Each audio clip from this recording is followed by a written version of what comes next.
नमस्कार, मैं हूँ शिवानी और हम देख रहे हैं एथिक्स में जो हमारे क्वेश्चंस रह गए डिस्कस करने के, उसमें आज हम डे 70 वाला क्वेश्चन डिस्कस करने वाले हैं और ये जल्दी ही हमारे क्वेश्चन ख़त्म हो जाएंगे।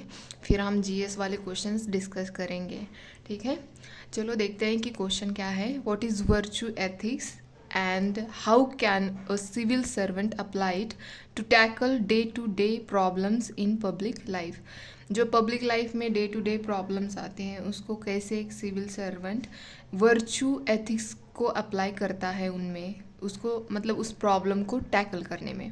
तो ये देखना है हमें क्वेश्चन में। तो यहाँ पे मैंने इंट्रोडक्शन स्टार्ट किया है कि वर्च्यू एथिक्स मतलब है क्या।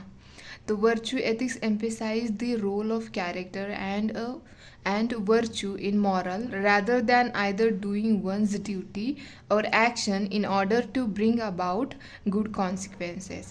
वर्च्यू एथिक्स ज़्यादा तो फोकस किस पे करता है, रोल ऑफ कैरेक्टर के ऊपर, एंड वर्च्यू इन मॉरल्स के ऊपर भी ज़्यादा एम्फिसाइज करता है, rather than either doing once duty. मतलब कोई अपनी ड्यूटी या एक्शंस फुलफ़िल कर रहा है ताकि उससे गुड कंसिक्वेंसेस हो जाए या आ जाए, इसके लिए उस पर ज़्यादा वर्च्यू एथिक्स का ध्यान नहीं होता है कि क्या गुड कंसिक्वेंसेस हो रहे हैं और क्या नहीं हो रहे हैं। इसके ऊपर ज़्यादा इसका एम्फेसिस नहीं होता है, बल्कि कैरेक्टर और मॉरल जो होता है उसके ऊपर ज़्यादा वर्च्यू एथिक्स का फोकस होता है।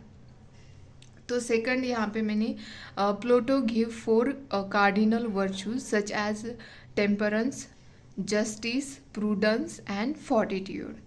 आपको पता है कि टेम्परेंस का मीनिंग संयम होता है हिंदी में, जस्टिस तो आपको पता है न्याय होता है, प्रूडेंस जो होता है वो मतलब विवेकशील बुद्धि कहते हैं ना, वो विवेक होता है, और फोर्टिट्यूड मतलब धैर्य, मतलब करेज भी कह सकते हैं हम।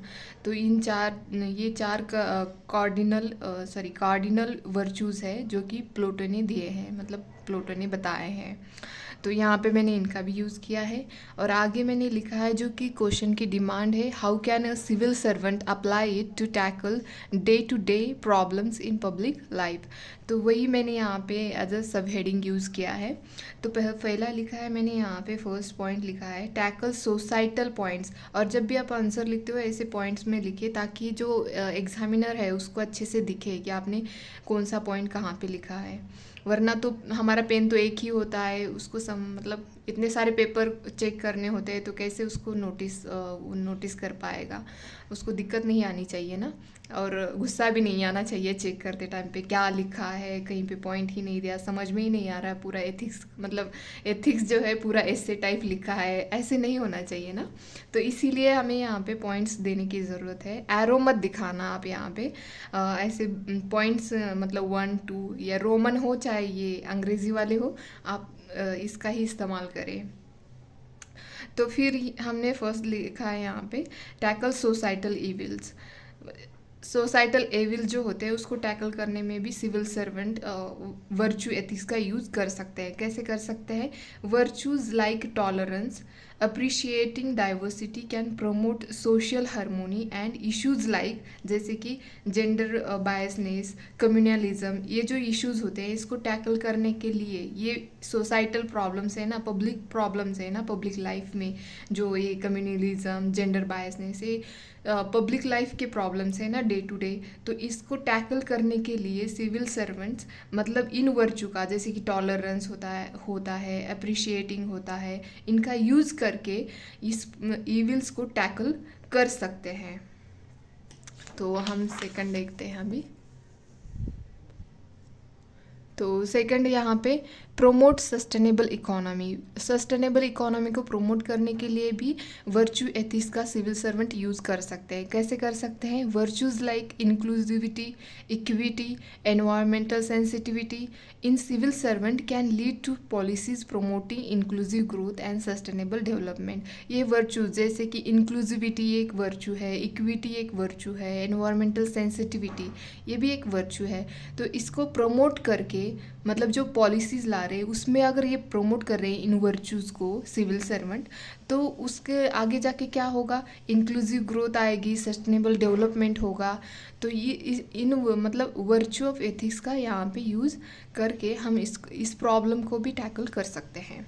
मतलब जो सस्टेनेबल इकोनॉमी है उसका भी सस्टेनेबल इकोनॉमी आज का सबसे ज़्यादा प्रॉब्लम्स है। लोग एनवायरनमेंट और जो इकोनॉमी है इस कन्फ्लिक्ट के ऊपर भी क्वेश्चंस आते हैं।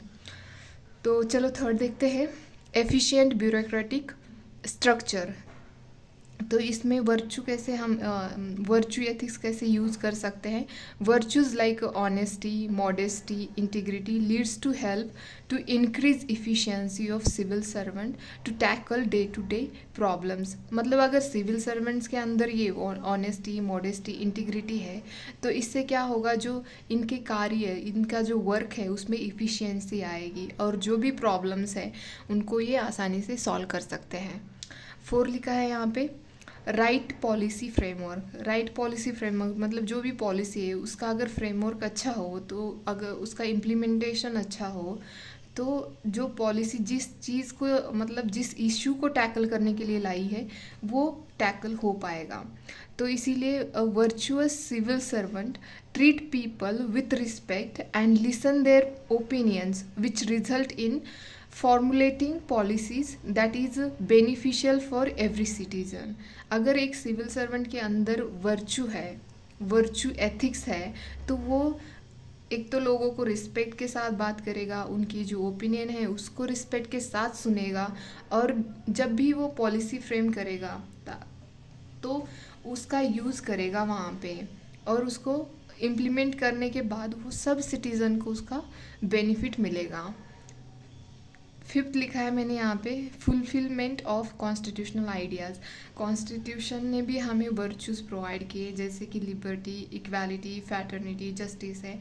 तो वर्चू एथिक्स का यूज़ करके सिविल सर्वेंट इनका भी फुलफिलमेंट कर सकते हैं।